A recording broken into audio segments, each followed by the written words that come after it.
What's going on, y'all? Text Podcast Summit to 33777. And that's right. And be at Midtown Tech Hive, 6 p.m., April 18th. See you there. See y'all there.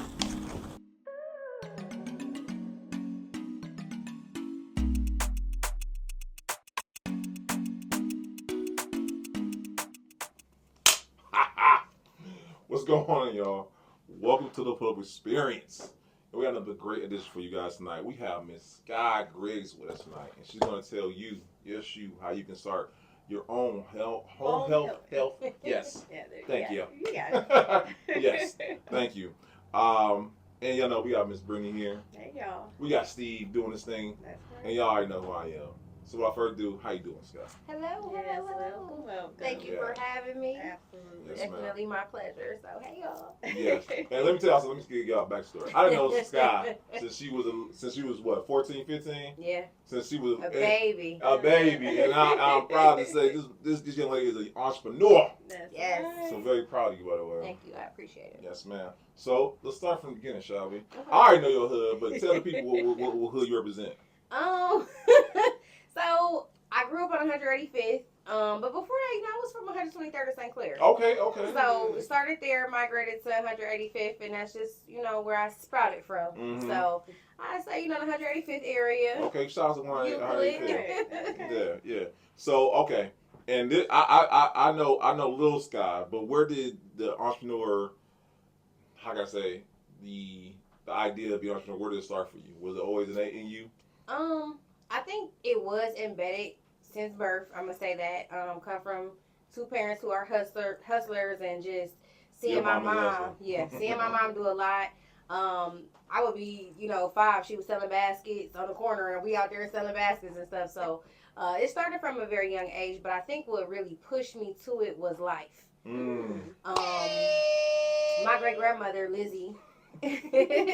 Lizzie, she was a 101. And so she needed a home health aide, and my grandmother was like, I don't want anybody in the house. So you get your HHA, come with us, and help me out. And so that's where it started. She passed away February of 2017. And, I look at it as a blessing. I was older. I was able to experience a lot of years with her. She was 101.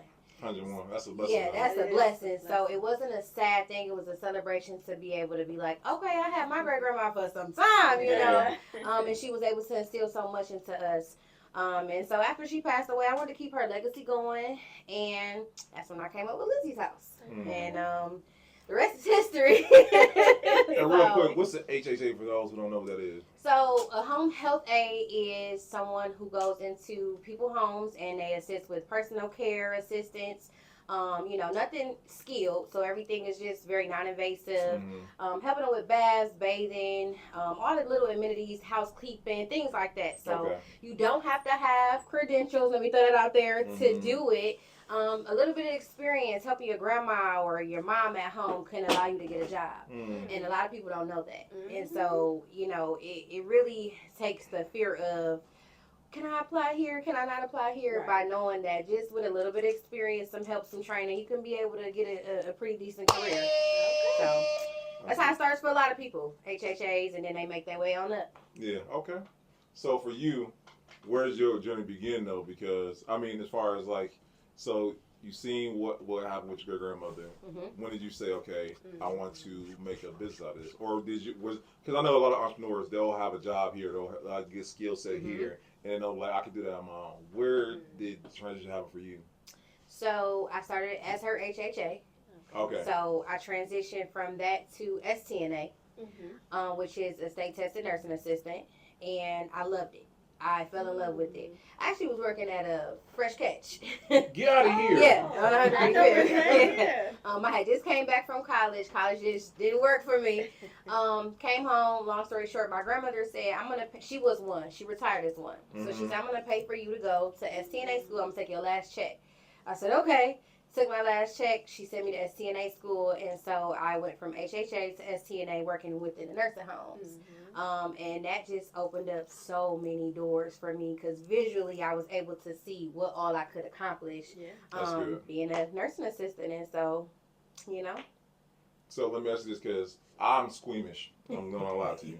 I cannot see blood. I have 3 kids, and all 3 kids when they're born. Can't sell your home and tired of carrying that load? Drop the house. Gutter Properties will buy your house as is with offers up to $300,000. Need serious repairs, liens, taxes, or judgments? We'll work through your unique situation to get that house off your back.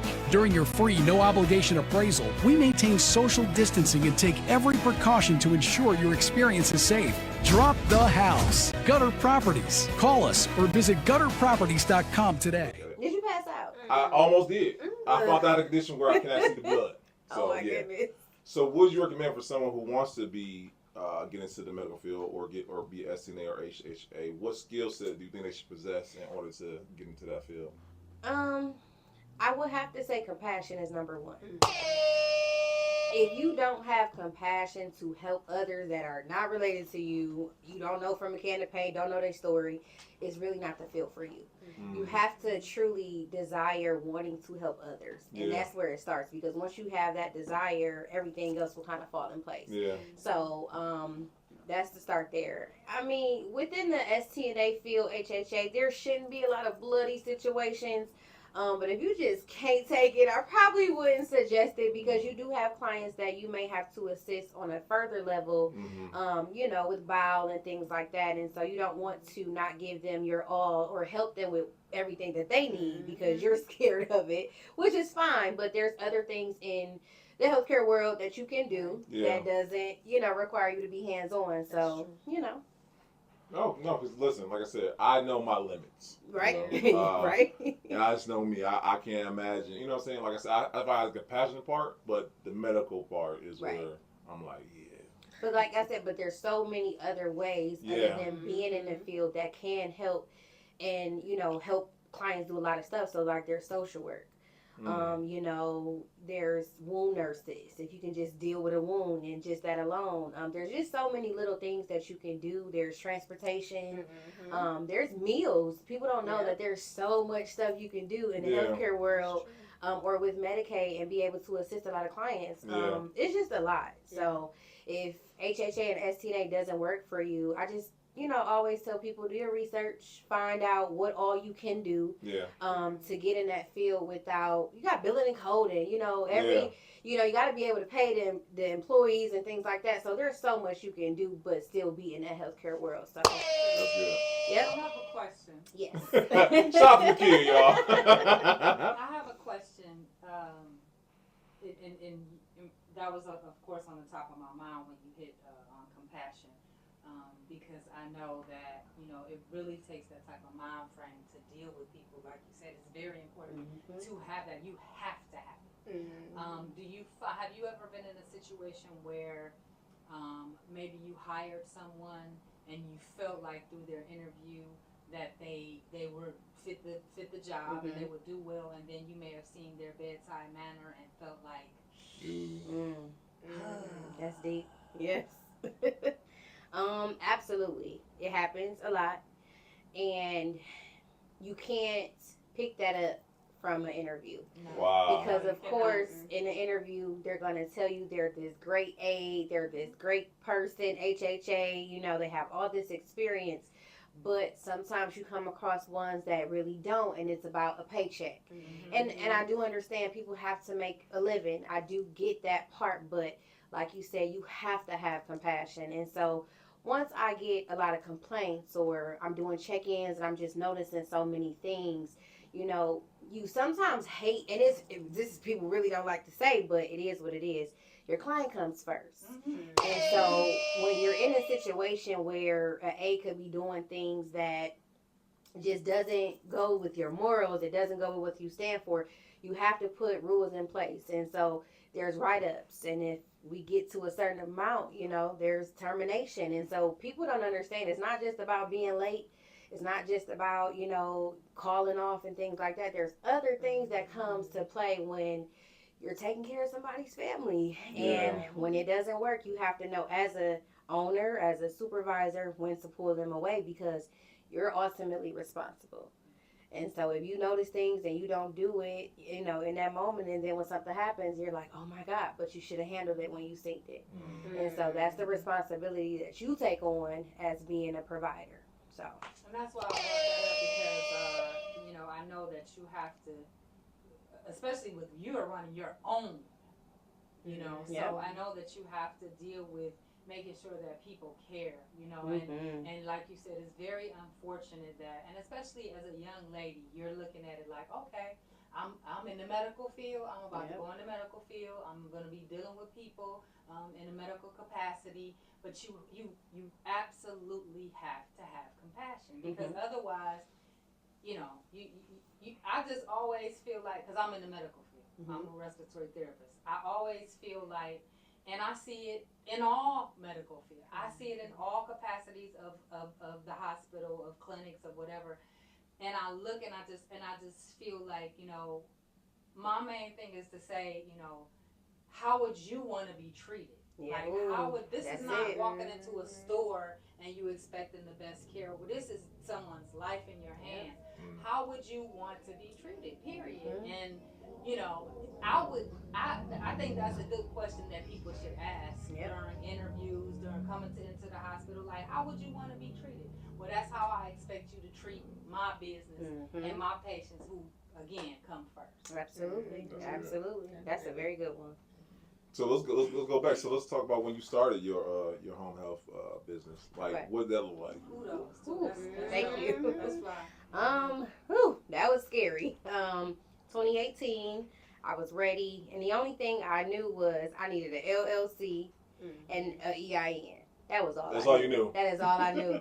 I didn't have somebody like myself to help or mentor. I didn't even know anybody that could do it outside of like a big agency. So I didn't know anything. But I did research. And at first I was actually looking into doing an STNA school. And I don't know if a lot of people know that about me.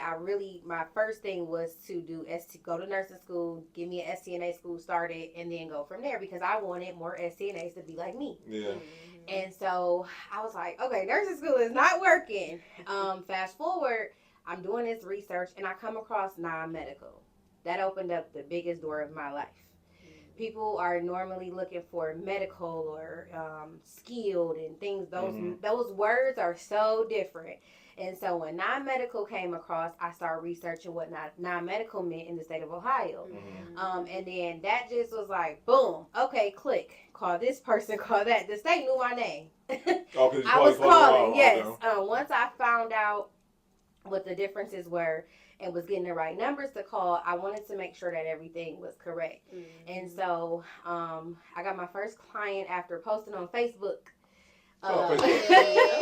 Okay, and it was like a family member. She sent it to someone else, and I got the call on the way there to do the consultation. She says, well, do you have an insurance policy? So I was like, no, I don't got no, but I told her I did. Right. I made sure that by the time I made it there, I was going to figure it out. I was going to rob Peter to pay Paul. I didn't care what I had to do. I was going to get that insurance. And so I was able to figure it out. I got the insurance. And so it's for the business insurance for you. So the business insurance, and this is for non-medical private care. Okay. I have to be very specific with that. Okay. That business insurance that I was receiving was a professional liability insurance. And so what that covers is if the client was to fall. Yeah. And it's so weird. It also covered if like I had an office and somebody was to break in. So you would think like it would cover a lot of different things, but it don't. It just covers clients within the home and then potentially like an office space. Okay. Or being robbed or things like that. So I did get that, and I backed the client. And come to find out, the daughter who was over the father who I was taking care of was the wife of Kodak Air, the camera. So this is a major first client. And she opened up a lot of doors. Shout out to her, Dr. Patricia. Opened up a lot of doors for me because it was word of mouth. Okay. So I always tell people, do like you said, go in and treat them how you want to be treated. And that will just really like open up a Shout out to statement. by the way. Listen, open up a statement for you to be able, and she got me so many clients from that, just from like, hey, you know, my dad is doing good, she's doing great, and so it just took off from there. So in 2018, my first year, we had about 10 clients, and we ended the first year with like in revenue maybe about 164,000. I'm in the wrong field. And I was like 23 going into 24, so I was like, okay, you know, and that's just how that started.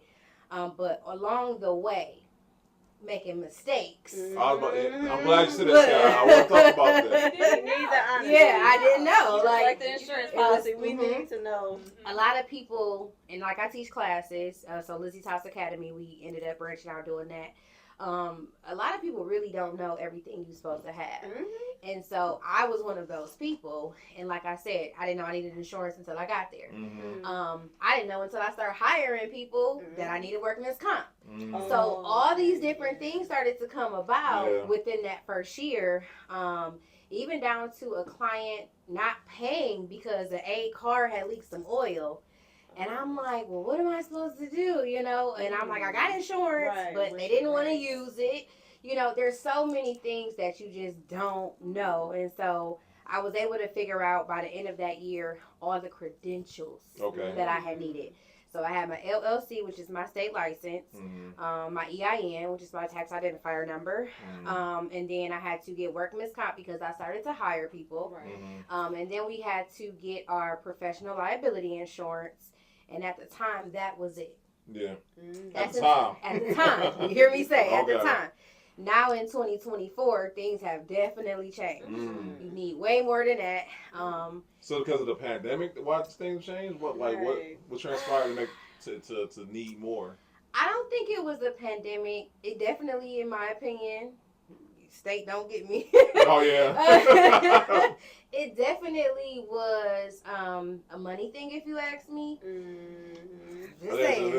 I'm with you because it's the same thing with real estate agents, for real. Yeah, it was a little weird that it came out of nowhere. You know how many years there have been people opening up agencies, and then all of a sudden they want you to have a home care license. Wow. Yeah, Ohio was one of those easier states. Because mind you, I've taught a lot of different states, and so Ohio is one of those ones where, oh yeah, that's easy. Get this, get that, you're good. That's why though, when the money starts being, you can see the money being made. That's when people are like, how can I make money up? When they dropped that, they didn't even have everything in place. They didn't even have the ruling all the way together. I mean, it was a mess, and it was ridiculous. And they gave all providers who were already, you could have been the top of the line company to the bottom of the line. You had to get this license. And so where they made their money was if you had multiple locations, it was $250 per location. So imagine big companies like Home Instead, Arcadia. They have thousands in the state of Ohio. Just imagine how much they made off of that $250 per location. And so I myself at the time had 2, so I had to do 2 applications when it came out, but that's in 23. I'm sorry, not 24, 23. But from 2018 to 2023, totally different things. And even with everything you have to get the home care license is a transition. It's a whole thing. Yeah, you have to have your fingerprint impressions. Every year? No. So once you get the license, you're good. Okay. But it's not just, okay, fill the application out, pay the money. They want you to come with the surety bond, which is different than a professional liability insurance. If someone watching, they probably like, what is she talking about? And I'm about to tell you. So a surety bond is an insurance bond that will cover if your aide or employees are stealing from the client. And you would think, and remember I said earlier, you would think that personal liability would cover that, but it doesn't. No. And so that's why they made you get a surety bond, which isn't too expensive. For 1 year, you don't have to pay like monthly. It's a yearly thing. It's 2024, Scott. They might be. Yeah, you know, I don't know. I always tell my future home care agencies it's an investment. And so you rather have your credentials or you rather try to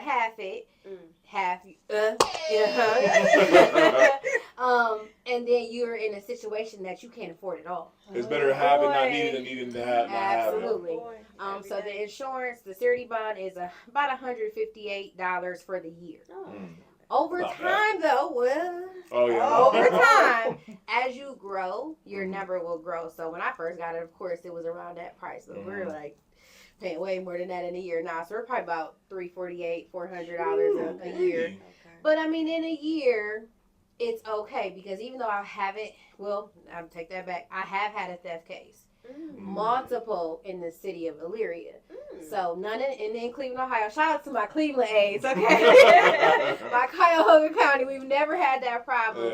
Yeah. But when I transitioned out to Elyria, Still shout out to y'all, Right. but it was different territory. Okay. It's a new world. I wasn't hip to certain things that happens out there, and so thank God I do have insurance for situations like that. So you gotta be okay with investing in your business properly. Tight episode.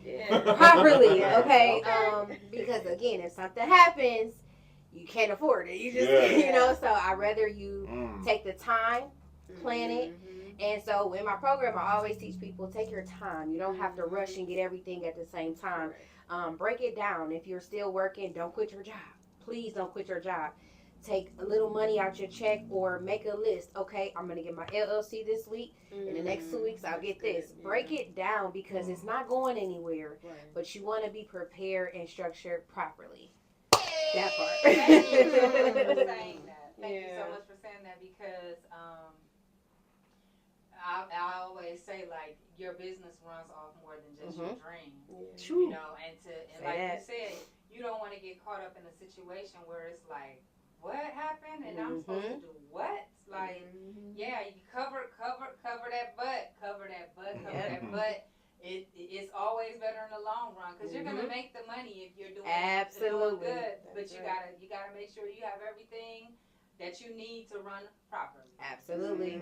All my providers know if you were doing anything past before 2024, financially through I'm going to say just Medicaid, you struggle with what they paid. And I have to say that you had to have struggled and got through it. And so shout out to all my providers who have helped these clients, have paid these aides, kept these families going off of what we were receiving for years. And so now that they have gave an increase, it's a true blessing. It's like a true testament for those who didn't have that rate, and I can talk about those rates. Because Obamacare came into play? No, it was simply something that was long overdue. They seen the folly of it all. No, tap in with me on this one. I can't remember the year that it was. But I was working, picking up hours at a long-term care facility. And I was talking to one of the aides. We sat out in the back for lunch, and I was talking to her, and she was telling me how much she made. And I was just like, to myself, like, whoa.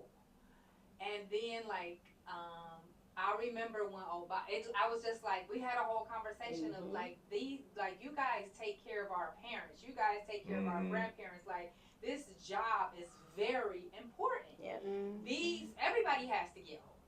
You know what I'm saying? Everybody has to get old, and if your children have to continue on with their life, they're trying to put you somewhere where you can be taken care of properly once again. And I remember when Obama became president, and he tried very hard to pass the bill to get them to raise minimum wage for home health aides to $15. Now this is back Obama. To $15 an hour, and they shut it down. Yes, they did. I was so upset. Like, this is what I didn't understand about it. You have money. They have money. The government people that work in the government, they have money. They get paid nice money. If you have to send your parents to a nursing home or a long-term care facility, just because you're paying more money doesn't mean they're getting better care. Oh, wow. That's true. So what you're walking around thinking, oh, I'm gonna pay, I'm gonna make sure my mother's all right, my dad's all right, because I'll send them to the best facility. the best facilities don't mean how much you pay. It's about who is working there. And if you're not giving them the proper money, do you honestly think that's incentive for them to really care about your pay? Yep. Ooh, say that. So what are you doing? What are you $15 for And that's somebody still who not is a lot. doing no.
I was just outdone. I was following and I kept following, and when they shut it down, I was just like, whoa.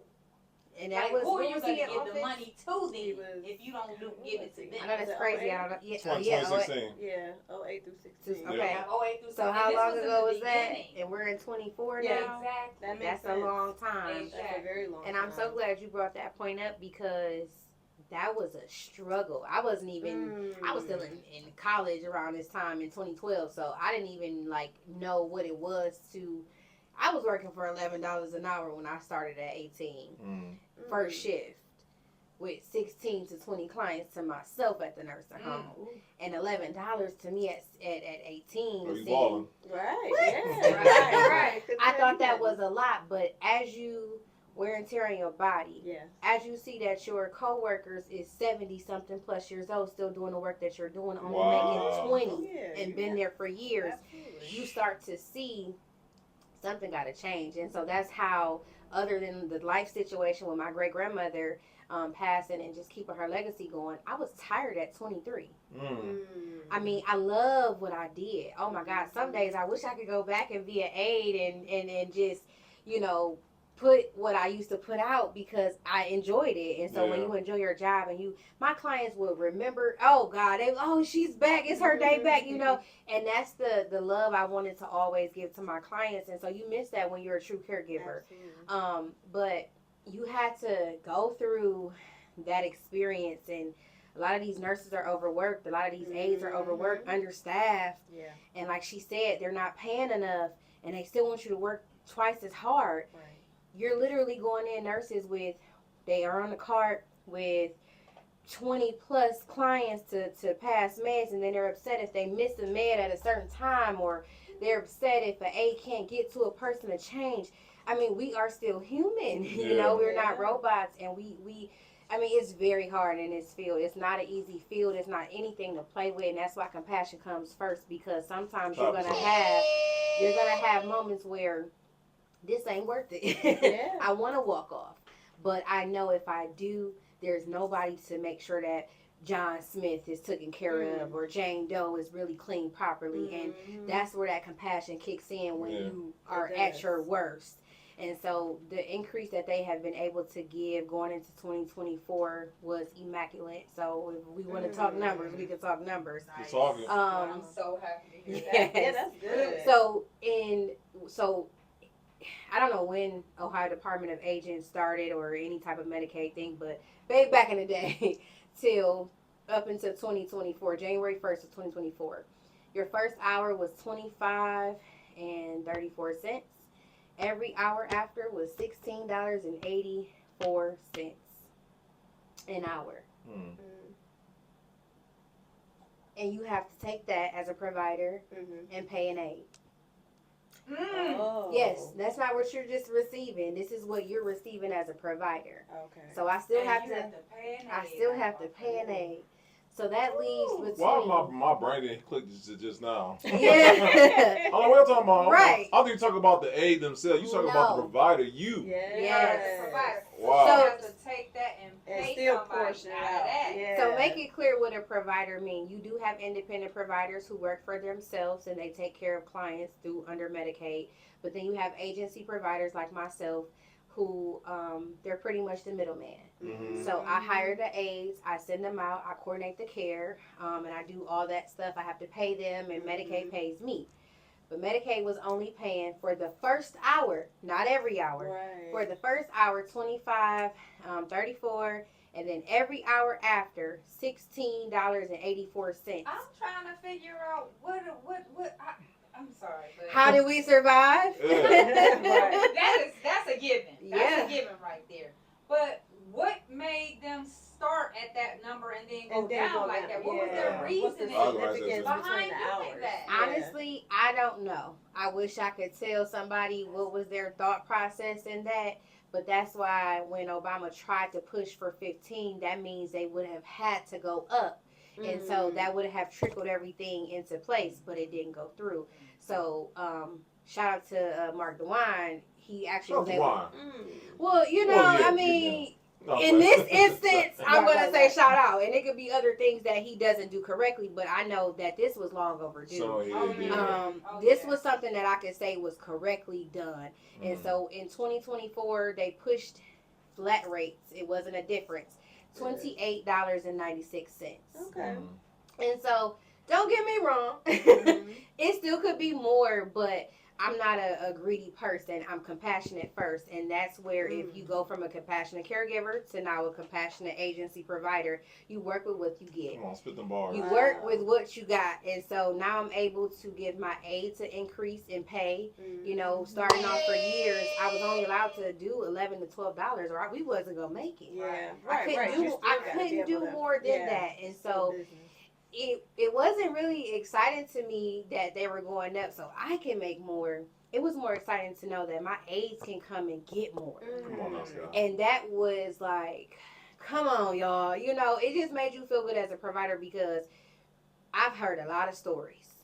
Mm-hmm. I've heard a lot of reasons why they can't come back to work, or you know, they love their client, they love their job, but it's just not enough. Yeah. You know, and so it's a blessing to be a blessing, but it's also a blessing to be able to make a difference. Yeah. Okay, I want you to be able to feel like you're making a dent in your financials at home, and you're be able to pay for your children and pay for your bills. I mean, there's just so many things that we all know. Everybody is struggling. Yeah. And so to be able to pay more and it makes a difference, that's the part that felt good for me. And I'm going to throw this out there. They didn't start it on January 1st as they said they would. Mhm. We didn't get it until about the second week of February, but it was a process. Okay. But I'm glad that now all the insurances are paying the rate that was promised to us, and it can make a big difference. So, yep. No, that's awesome. And let me ask you this: so, if I want to start my home health aid business, because you brought on numbers, I'm thinking, wow, you talking numbers like how much profit is coming on your end or whatnot, right? Would you say when you start out with your business, is it good to have more aides, to have more clients, or is it good to have like a set amount of aides that do quality work and do it like that? Like, is it numbers? Is it quality over quantity in that aspect? You know what I'm saying? Yes. Prior to the increase, Yeah. I would have to say it was quantity in the hours. It didn't even matter about the client. It was the quantity in the hours. I need aides that can take 40-hour cases, 20-hour cases, something that makes sense for them to financially make gain. Okay. Now you can afford to take a 9-hour client, a 10-hour client, mix them together, let that aide have multiple different things on her schedule where it can be flexible for her and things like that. But prior to, I wasn't taking anything less than 20 hours. If it was less than 20 hours, I wasn't going to take it because it has to make sense for my staff. Right. And so I would just say now it's more so I could take more quality aides. And no matter how many hours they have, I'm looking for quality now. Versus before, I'm kind of taking what I can receive Wow. to help, as long as you're doing, like you said, having compassion. Because you can take whatever and they have compassion, but it's still not what you truly want. And a lot of people don't talk about this, but I'm very transparent with all my staff. Whew, let me say it. Come on, go ahead. Sometimes you take whatever, and whatever doesn't mean that they're not compassionate. Whatever could be the lack of appearance as far as how they feel to be going outside and how they represent themselves. And I know that may sound crazy, but you want to have your client feel comfortable when your aide comes in. And so you may have an aide where they may come to the interview looking a certain type of way as far as what they have on, and you're like, okay, I can work with that, but I will prefer a little bit something different. But you work more professional. More professional, Yeah. you know, or even down to the way they articulate themselves. And I know that may sound like a diss, but it's not. No, It's not. You really want your aides to come with just like, I don't know. I mean, you want them to be excited to come to work. You want them to know how to communicate with them. You want them to know how to, you know, assist them and not get upset. One of the biggest things I ask on an interview question is, what would you do in a situation if a client or an aide was to get aggressive? We are in a city where it's on site. And they can be on site, no 7-year-old. But man.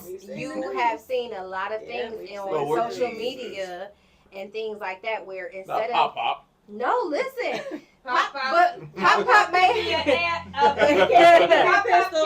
It can be a pistol. dementia is real. Y'all It see what is. Wendy Williams is going through right now at a very young age. If you ask me, that's young.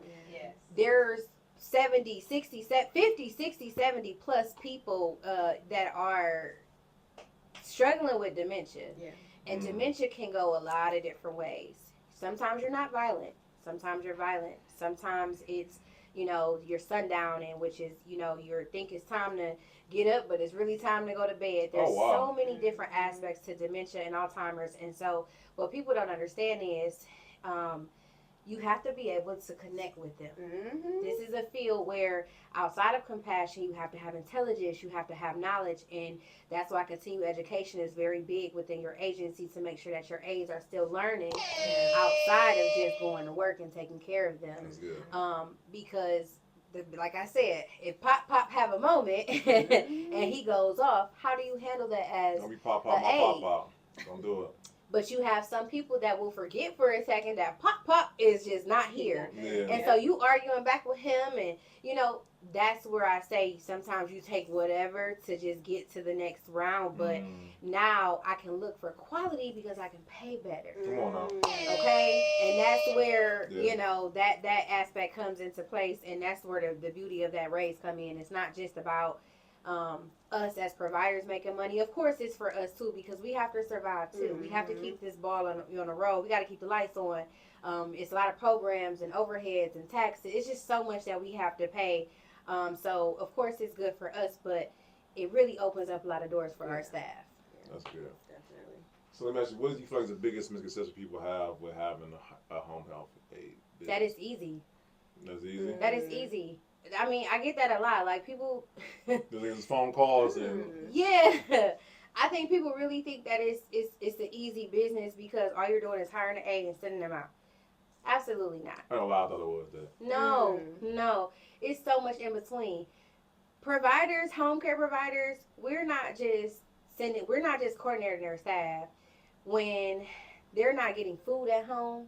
They don't have family members. They got mice, roaches in the house. We are handling these things for them because if they don't have family, who's going to help them? Oh, wow. Just imagine how many social workers have all these clients on their catalog and you know, and how many people they can get to. We're the first call. You know, we're reaching out to social workers for the help, but we're the first call. Wow. I've had situations where, rest in peace to my grandmother, she been rocking with me since 2018 from the beginning. she would literally go with me to help me clean out clients' houses. Oh, wow. And that's not even like, we're not gonna get paid for that. Right. You know, we moving out beds. I'm calling, you know, people I know, hey, come move this bed for me. Come throw this away for me. Shout out to you. Wow. Listen, we have done because you Yeah. have to. Because how would I feel knowing I'm getting paid for this lady? Yeah, I'm sending the aide over there, but aide ain't even got nowhere to sit. Yes. The kitchen is not even livable for her to cook her a decent meal. Yeah. And so you have to step outside of just being the care coordinator. It's so much to it. And then when you have rules and regulations and things that Medicaid requires you to do, you got to keep up with that too, or you're going to lose your license. So it's way more to just sending people out, you know. So that's why I do my classes, and I am very transparent with my students. I'm not a mean person. Brandon know me personally. I am not. I'm truly not a mean person, but I don't play about people trying to jump into this field for the money. Yeah. I don't play about it. That's I would great. tell a student in the quickness, let me give you your money back. Because I feel that you're not understanding what you need to have done. And it's just not something in my spirit is just not correlating that you're not understanding. And so if you don't understand this quickly, you're going to fail. And I will tell them that, and because this is not a game. Yeah. You are taking care of people, parents, and children too. Because, you know, not only are we doing seniors, we're doing adolescents as well Yeah, I know too. that. Okay. Yeah. Yes. Man, we could talk about that. So can I invest I in bet. a health business? Can I put some money in? 'Cause Yes. I have a passion for it, but I do have some money. Just want to know. Yeah, you know. Yeah, What I'm so I about a year ago I had opened up the door for people to invest in Lizzie's house saying? and be able to go in different counties. Why'd you call me? Huh? Oh, wow. You know, I haven't really pushed it just for personal reasons, but it's about that time for me to be able to let people know, like, if you want to, but you're not ready for all the responsibility, because it is, again, still a financial investment. And not only that, it is, I just said it earlier, oh God, my brain just went blank. It's baby. You're right, it's a pregnancy brain. Oh my God, goodness, you know, you legacy, and we talked about, With the collaboration on it. no, we talked about how you're trying to leave Generation work. generational wealth. Okay. I couldn't think it. Listen, y'all, you know, the baby doing it, you know what I'm saying? Yeah, y'all, you know, baby got me over here, mind just fried. But it is a business that can have generational wealth with Yeah. it, because everybody is gonna get old. Right. This is a field that cannot be shut down. It's just impossible. It doesn't make sense. If we stop at our age right now, shoot me, because what is going on? We are in the twilight. Everybody is going to get old. Everybody is going to need help. Everybody is going to need care. And so you just imagine, I'm pregnant now. 20 years from now, my son could be able to run his own agency that I left down. He can leave that to the next generation. Of course, things will change over time, but that structure and that base is still going to be the same. And so when you invest in certain businesses, it have to make sense. Right.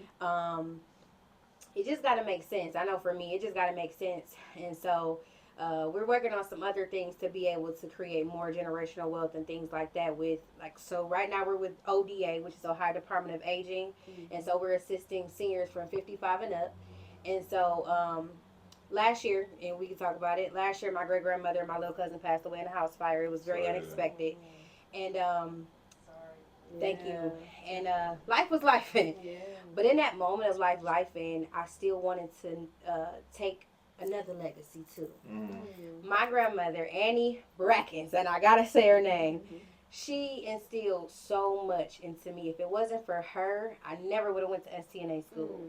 If it wasn't for her, I never would have learned what being a real STNA was. You know, hospitality, compassion. And so she changed my life on a different scale. And so Lizzie's is her mother, so I did Lizzie's house senior home care.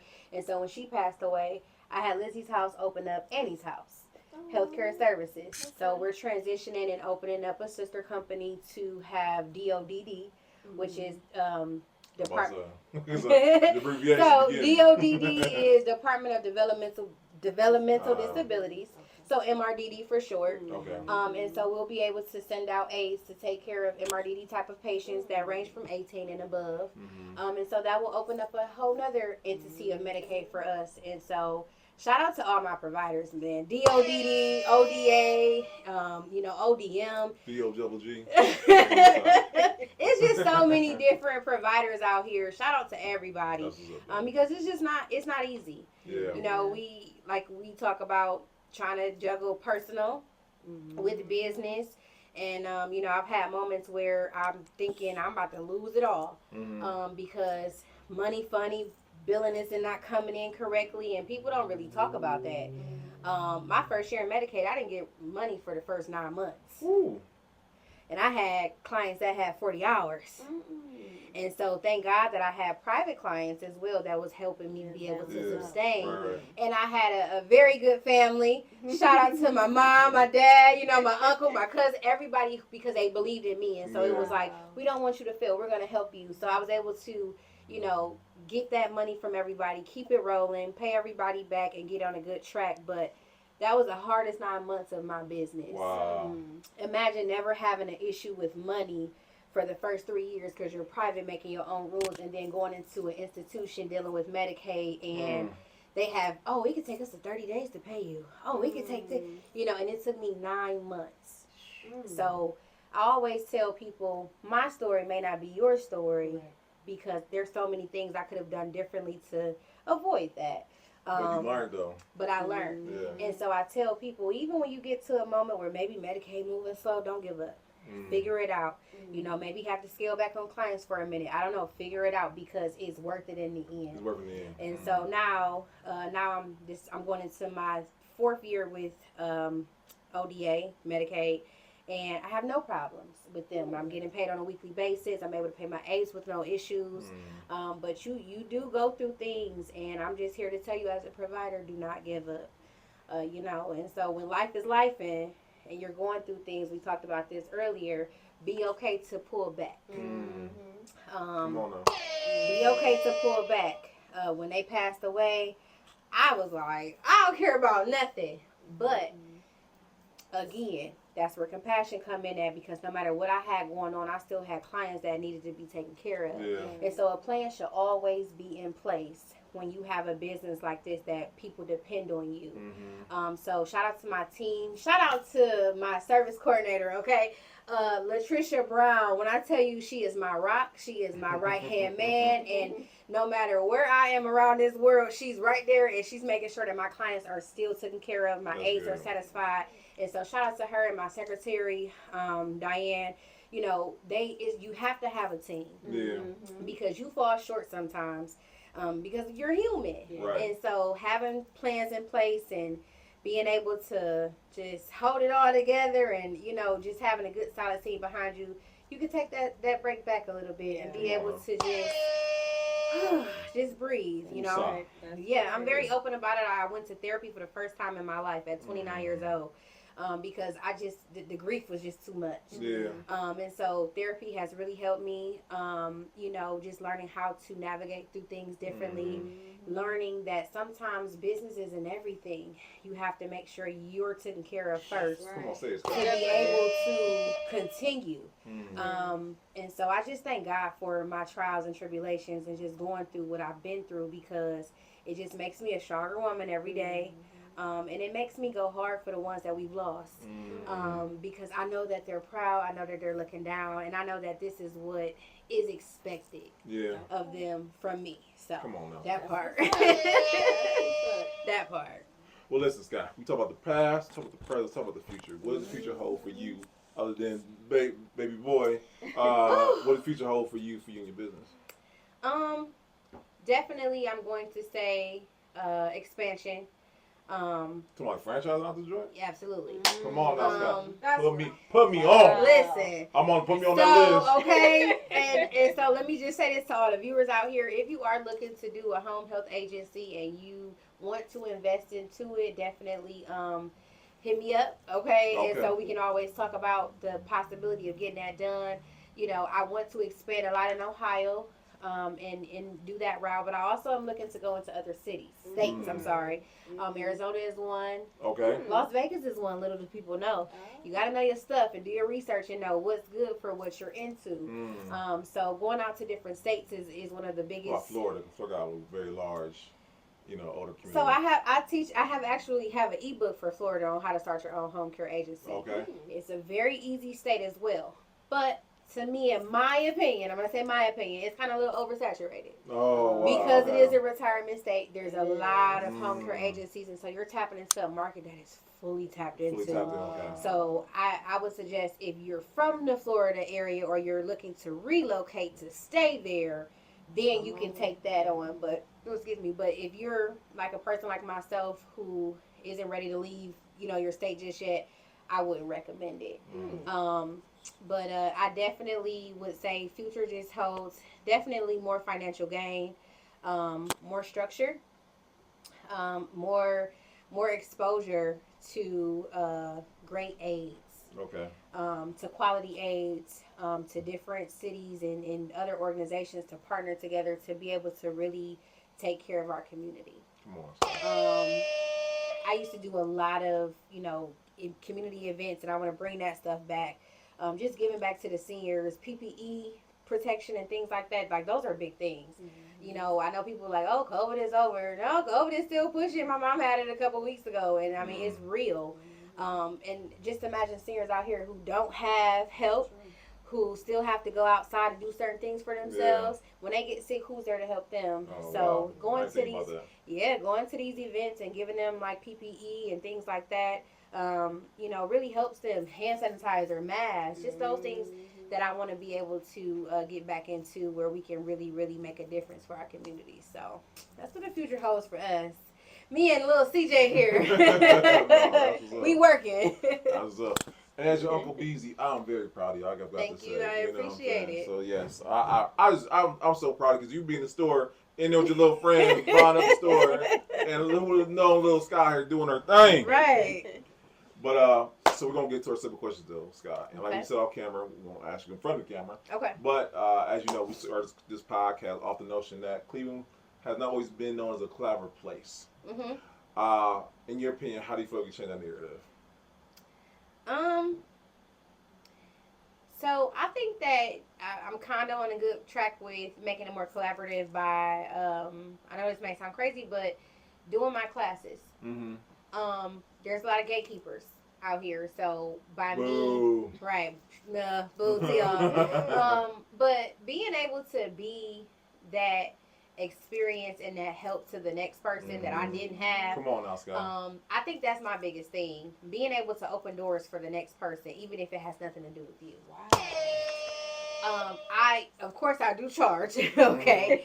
Because time is very valuable and I have put a lot of research, a lot of time and experience within my craft, but I'm not trying to break your pocket. I want to make it very easy and simplest form for you to be able to understand, financially afford it, and be able to start and franchise, do whatever you feel is good for you. So I think by starting with just opening up these opportunities to different entrepreneurs and helping people get to these next levels with their businesses is a start for me to be more collaborative. And I suggest anybody, if you really truly feel you're the GOAT of what you do, share it, know, because I just told them earlier, what's for me is going to be for me.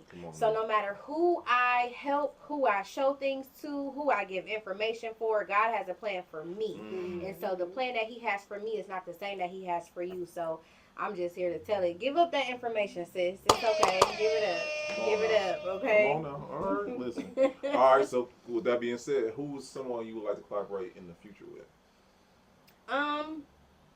So I think that for me, I would like to expand and go to different states and cities. So shout out to Cash Boss. I would love to work with her in the future. I know you watch Cash Boss. Skye. Okay. When you in Ohio, girl, come down here. Come holla at her. She's in the trucking industry, and I know that has nothing to do with healthcare. But just her grind and how she's tapping into different cities, and just her work ethic is number one for me. I would love to just do a tour, and we're going to different cities because trucking is an industry that will not go away. And healthcare is an industry that won't go away. And We'll put real estate in there. We'll take over. Real estate too, yeah. We can just take it off, you know. Come on now, You know what I'm Scott. saying? We out here. So we can definitely do some things together. And I would love to collab with people that's within the city.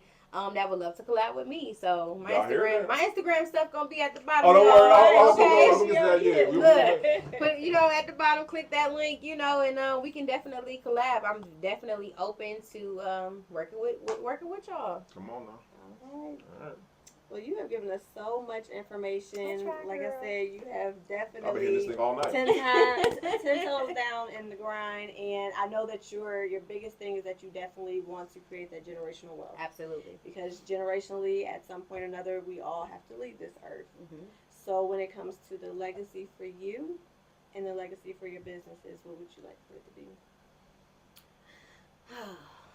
Not only do I want us to be known as one of the top agencies in Ohio, Come on. my biggest thing is I want us to be known for being the right agency in Ohio. I want us to be known for, oh, my mama going there. Oh, my daddy getting taken care of by them. like university, like Absolutely. they're going there. They're going to Lizzie's house. Absolutely. We going to Lizzie's house, That's and that's the legacy that I That's want dope. to leave.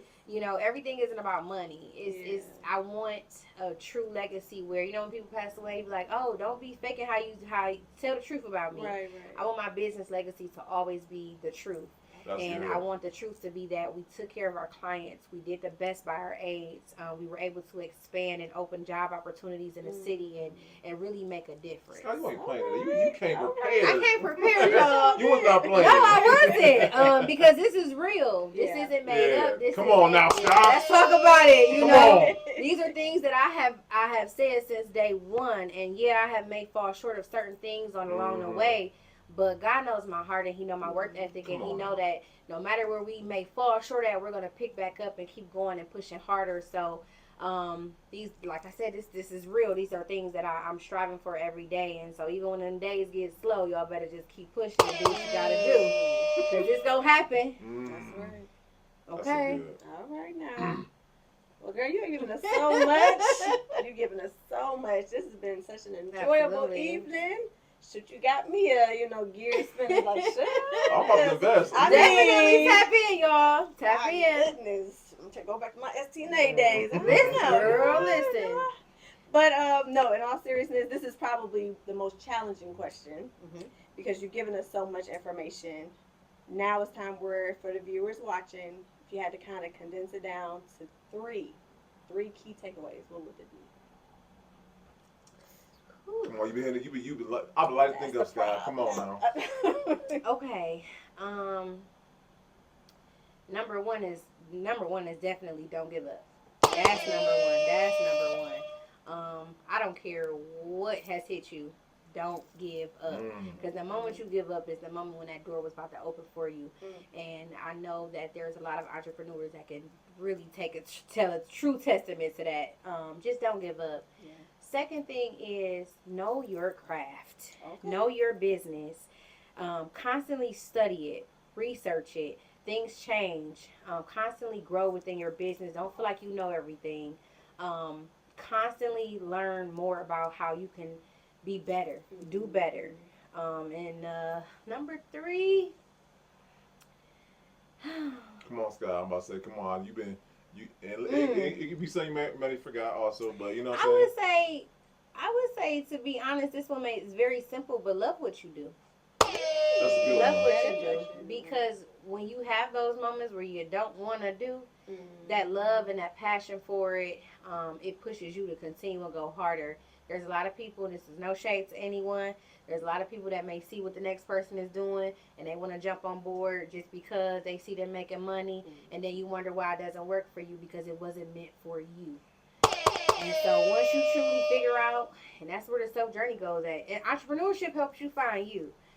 Excuse me. Ooh, title episode. Right. Mm-hmm. Why you get so wise, Skye? I Why you get so wise? don't know. I mean, just experience, Brandon. That's so That's all. good. Hey, I'm just You saying. know, That's It's a hit in good. the 30s. You hit 30, and then all of a sudden everything just how everything your grandma and your mama and daddy told you just hit That's like good, this. though. That's so good. Yeah, you can't do what everybody is doing. You have to do what's good for you. Like I don't know how to do hair, nails, makeup, any of those things, but I know how to. I know how to clean somebody. I know how to wipe somebody. I know how to make sure that they're fed, they're bathed, and then I know how to take one client and turn it into 40. That's a bar. You just said. I mean, you took 2 loaves and Right. I knew how to take $100 and turn it into $300,000 a year revenue, and still growing. And so, come on now, Scott. listen, Talk it. Say it. I don't want to toot my own little horn, but your girl is working, and I just tell people like. It's times where I couldn't say that. Yeah. And so that's why you got to keep going because 2024 is going to be our best year yet. And every year after that, we're going to do better and better. So Amen. That's my 3. All right.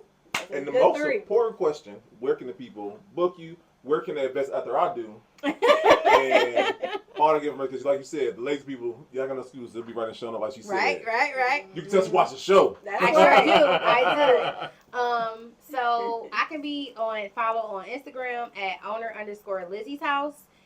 Same thing with TikTok, owner_Lizzie's house. Facebook, owner_Lizzie's house. And if you would like to do a home care class, booking, anything like that, I can be found at www.lizzieshouseandyourhomecare.com. And even if you're looking for services, that can be found on the same website as well. So definitely come check your girl out. Listen, I'm so proud of you, Yeah. girl. Thank I really you. am. I feel like a proud uncle. Period. That's right. You doing your thing, girl. So, like I said, we got to pay some bills, y'all. And listen, guys, it's here. You coming out February? February, Lord Jesus. We are past February. April 18th. April Okay. 18th, y'all. We are having the man, the myth, the legend, Mr. David Shanks coming to Cleveland, Ohio. Yes, Okay. Cleveland, Ohio, to come teach you. Yes, you, the person watching, yes, the person listening, to start your own podcast. It's like websites were a big thing, social media is a big thing. Podcast is the future of your business, your Absolutely. brand, your product, okay? And he's coming to show you guys. And guess what? It's free. It's free, guys. Boom. No excuses. No No excuses. excuses. So listen, text Podcast Summit to 33777. Thank you so much, Brittany. Yes, I mess up every single time. Yeah, so do that right now, guys. Next up, what we got in the cup? We have me. Yes. Join me for my Beauty Told podcast weekly, where I'm discussing relational, lifestyle, even financial. And of course, having great guests from time to time coming in, and we're expounding on those topics. Again, just wanting to promote positive changes. If you can learn from my mistakes, I will gladly be able to help you in any way that I can. So I look forward to seeing you guys there. Yes. And if you rock with us, you rock with Brittany, okay? And lastly, guys, if you have not, get you some 2U wines. Okay. We are here at 2U Wine Studios, I call it. And and listen, the best wine in the city. That's and I know she's with CJ right now, but when you I'm maybe about drop. to buy me some, okay? I'm about to leave me some with one, Yeah, okay? there we go. And listen, and then we're gonna do part 2. We're gonna do part 2 of just seeing your action on these days, okay? Absolutely. Listen, It's an honor. listen, and this I want to thank you. Yes, you the person watching, you the person listening, because you guys. Last time I checked, we have 15,400 subscribers. Ooh. We keep rising Yeah. and it keep growing, and you keep viewing. So I want to thank you. Yes, you. Shout out to y'all. Shout out to y'all. Absolutely. Right. I know this episode gonna do numbers. You know. Yeah. I hope so, y'all. Oh, I know Tap it. in. I know. Okay. So listen, I want to thank you for watching and you listening, and you liking, sharing, subscribing. We cannot thank you enough. You hear great stories like Skye. Okay. So listen, guys, we just want to thank you, and we'll see you guys next time, because we're episode 191. Almost 200 episodes, guys. It's unheard of. It's crazy, and we're not slowing down anytime soon. So we just want to thank you guys for rocking with us and stay and just rocking with us. We thank you guys. Okay. We'll see you guys next time. Peace. Bye. Perfect.